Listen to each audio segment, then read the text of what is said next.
સૌથી પહેલા દોસ્તો આપણે વાત કરીએ તો વરસાદ, ઠંડી અને હવે આવશે વાવાઝોડું. તો બંગાળની ખાડીમાં ફરી એકવાર વાતાવરણ બગડ્યું છે, જેના કારણે આ અઠવાડિયે ચક્રવાત સર્જાવાની સંભાવનાઓ છે. તો સાયક્લોનિક સર્ક્યુલેશનના કારણે બંગાળથી લઈને આંધ્રપ્રદેશ સુધી એક સપ્તાહ સુધી ભારેથી અત્યંત ભારે વરસાદની આગાહી કરી છે. તો અગાઉની બે સિસ્ટમથી વિપરીત જેણે પૂર્વ અને ઉત્તરીય ભાગોમાં ચોમાસાના વરસાદને સક્રિય કર્યો હતો, તે સંભવિત સિસ્ટમ હવામાન વિભાગની પ્રવૃત્તિ અને મધ્ય ભાગમાં લઈ જશે. તો ચોમાસાની વાપસી સાથે હવે બંગાળમાં પણ આકાશ ઉપર આફત છવાયેલી છે, જેની અસર આગામી દિવસોમાં ગુજરાત ઉપર પણ જોવા મળશે. તો દોસ્તો બીજા સૌથી મોટા સમાચાર સામે આવ્યા છે. એસટીના કર્મચારીઓના મોંઘવારી ભથ્થામાં થયો વધારો. તો રાજ્ય સરકાર દ્વારા એસટી નિગમના કર્મચારીઓના મોંઘવારી ભથ્થામાં 4% વધારો કરવામાં આવ્યો છે.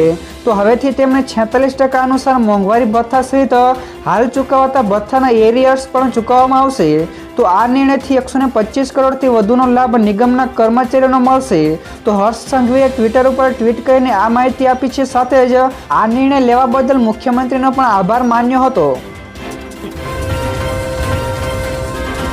આગળ દોસ્તો વધુ એક સૌથી મોટા સમાચાર મળ્યા છે. રેનકોટ અને સ્વેટર બંને કાઢી લો. તો હવામાન વિભાગની નવી આગાહી સામે આવી છે. તો હવામાન વિભાગ દ્વારા આગામી 7 થી લઈને 10 દિવસમાં રાજ્યના મોટાભાગના વિસ્તારોમાં ભારે વરસાદની આગાહી કરવામાં આવી છે.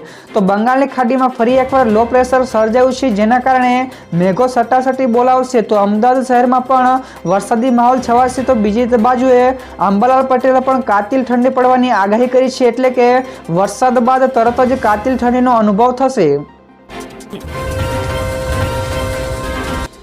તો દોસ્તો બીજા સૌથી અગત્યના સમાચાર સામે આવ્યા છે. અમરેલીને ₹292 કરોડથી વધુની મળી ભેટ. તો સીએમ ભૂપેન્દ્ર પટેલે ગઈકાલે અમરેલી ખાતે ₹292 કરોડથી વધુના વિવિધ વિકાસ પ્રોજેક્ટનું લોકાર્પણ, ખાતમુહૂર્ત અને નવીનીકરણનો શુભારંભ કરાવ્યો હતો.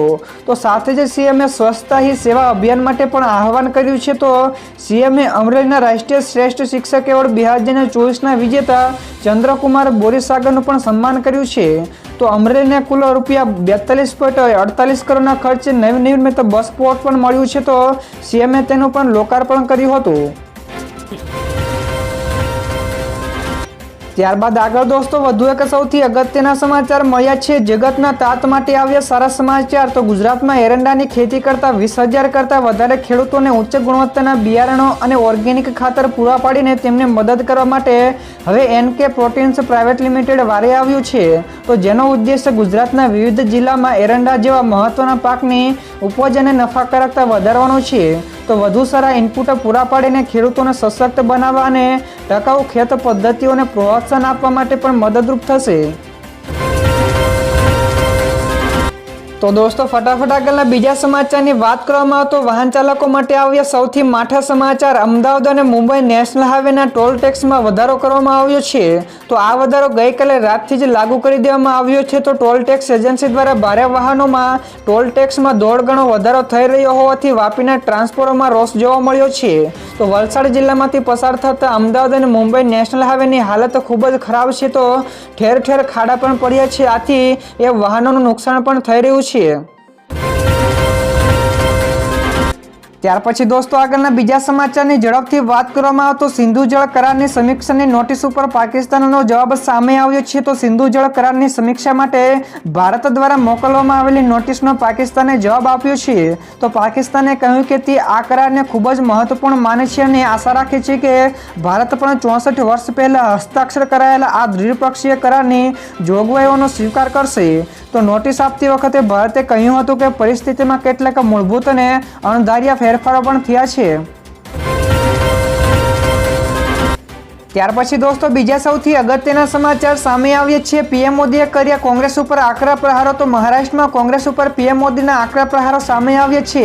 તો પીએમ મોદી ગઈકાલે મહારાષ્ટ્ર પહોંચ્યા હતા, જ્યાં તેમણે વર્ધામાં રાષ્ટ્રીય પીએમ વિશ્વકર્મા કાર્યક્રમને સંબોધન કરતા કહ્યું કે કોંગ્રેસ અને તેના મિત્રોએ જાણી જોઈને એસસી, એસટી અને ઓબીસી લોકોને આગળ વધવા દીધા નથી. તો અમે આ દલિત વિરોધી અને પછાત વિરોધી કોંગ્રેસની વિચારસરણીને સરકારના તંત્રમાંથી ખતમ કરી દીધી છે. તો છેલ્લા 1 વર્ષના આંકડા દર્શાવે છે કે એસસી, એસટી અને ઓબીસી સમુદાય વિશ્વકર્મા યોજનામાં લાભ લઈ રહ્યા છે. તો તો દોસ્તો ત્યાર પછીના બીજા સૌથી મહત્વપૂર્ણ સમાચાર, 2 વર્ષથી નિષ્ક્રિય જીમેલ એકાઉન્ટ આજથી થશે બંધ. તો ગૂગલ આજથી લાખો નિષ્ક્રિય જીમેલ એકાઉન્ટ બંધ કરવા જઈ રહ્યું છે. જો તમે પણ લાંબા સમયથી તમારા જીમેલ એકાઉન્ટનો ઉપયોગ નથી કર્યો તો તમારું એકાઉન્ટ પણ બંધ થઈ શકે છે. તો તેનાથી બચવા માટે તમારે જીમેલ એકાઉન્ટમાં લોગિન કરો અને તેમાં કોઈ પણ એક્ટિવિટી કરો. તો ગૂગલ ફક્ત તે એકાઉન્ટ્સ બંધ કરી રહ્યું છે જે 2 વર્ષથી વધુ સમયથી નિષ્ક્રિય રહ્યા છે. તો દોસ્તો ત્યાર પછીના આગળના બીજા સમાચાર શેર માર્કેટ વિશે પણ મળ્યા છે. તો ગઈકાલે શેર માર્કેટમાં રેકોર્ડ તોડ્યો હતો. તો સેન્સેક્સ પહેલીવાર 84,000ને પાર પહોંચ્યો છે. જ્યાં દોસ્તો કારોબારી સપ્તાહના છેલ્લા દિવસે એટલે કે ગઈકાલે શેર બજારે તમામ રેકોર્ડો તોડી નાખ્યા છે. તો સેન્સેક્સે પહેલીવાર 84,159ના ઓલ ટાઈમ હાઈ બનાવ્યો છે, જ્યારે નિફ્ટીએ પણ 25,692નો રેકોર્ડ બનાવ્યો છે. તો ગઈકાલે મેટલ સેક્ટરમાં જબરજસ્ત ગ્રોથ જોવા મળ્યો હતો.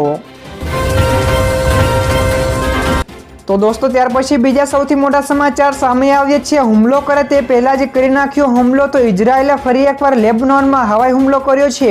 તો આઈડીએફનું કહેવું છે કે હિઝબુલ્લા ઇઝરાયેલ ઉપર રોકેટ વડે હુમલો કરવાની તૈયારી કરી રહ્યું હતું, પરંતુ અમે લેબનોનમાં હિઝબુલ્લાના 100થી વધુ રોકેટ લોન્ચર્સ ઉપર હુમલો કરીને તેને નષ્ટ કરી નાખ્યા છે. તો આ સિવાય 1000 જેટલા રોકેટ બેરલ પણ નાશ કર્યા છે. તો આ હુમલામાં હિઝબુલ્લાની ઘણી બધી ઇમારતો અને હથિયારોના ડેપાને પણ નુકસાન થયું છે. ત્યારબાદ દોસ્તો બીજા સૌથી અગત્યના સમાચાર સામે આવ્યા છે. કેજરીવાલ જંતર મંતર ઉપર કરશે લોક અદાલત. જ્યાં દોસ્તો દિલ્હીના મુખ્યમંત્રી પદેથી રાજીનામું આપ્યા બાદ અરવિંદ કેજરીવાલ ફરીથી અગાઉના કેજરીવાલ બનવા તરફ આગળ વધી રહ્યા છે. તો આથી તેમણે જંતર મંતરથી ભાજપ વિરુદ્ધ મોરચો ખોલવાની જાહેરાત કરી છે. તો 22 સપ્ટેમ્બરે ત્યાંના લોક અદાલત યોજાશે, જ્યાં દિલ્હીના નવા મુખ્યમંત્રીના શપથ ગ્રહણ સમારોહના એક દિવસ બાદ જ તેઓ જંતર મંતર જશે અને ત્યાંથી જનસભાને પણ સંબોધન કરશે. ત્યારબાદ દોસ્તો ફટાફટ આગળના બીજા સૌથી મોટા સમાચાર મળ્યા છે. અનામતને દૂર કરવાના રાહુલ ગાંધીના નિવેદનને બીજેપીએ વખોડ્યું છે. જ્યાં દોસ્તો કોંગ્રેસના નેતા તેમજ વિપક્ષ નેતા રાહુલ ગાંધીએ SC, ST અને OBC અનામત ઉપર આપેલા નિવેદન મુદ્દે ગઈકાલે પ્રદેશ કાર્યાલય કમલમ ખાતે મીડિયાને સંબોધિત કરતી વખતે ડોક્ટર પ્રેમચંદ બેરવાએ કહ્યું કે રાજીવ ગાંધીએ મંડળ આયોગના રિપોર્ટ ઉપર વિરોધ કર્યો હતો, તેમજ 1990માં લોકસભામાં અનામતનો વિરોધ કર્યો અને મુસ્લિમોને પણ અનામત આપવાની વકીલાત કરી છે, જો ડોક્ટર બાબા સાહેબ આંબેડકરના મૂળ બંધારણનો વિરોધી હતો.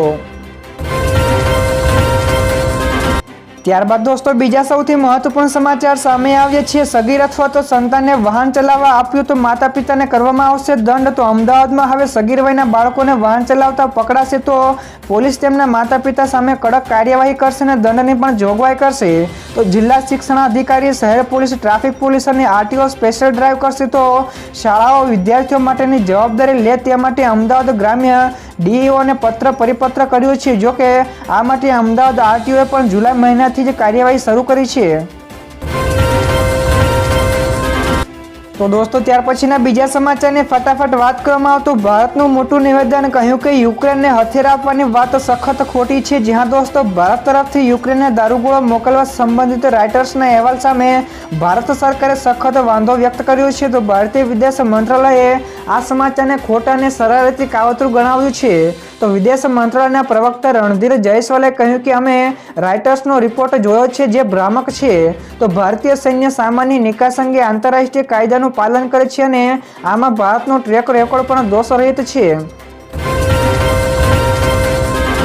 ત્યારબાદ દોસ્તો આગળના બીજા સૌથી અગત્યના સમાચાર મળ્યા છે. જમ્મુ અને કાશ્મીરમાં બમ્પર વોટિંગથી પાકિસ્તાનના પેટમાં તેલ રેડાયું છે. જ્યાં દોસ્તો જમ્મુ કાશ્મીરમાં 10 વર્ષ બાદ યોજાઈ રહેલી વિધાનસભાની ચૂંટણીના પ્રથમ તબક્કામાં થયેલા બમ્પર વોટિંગથી પાકિસ્તાનના પેટમાં તેલ રેડાયું છે.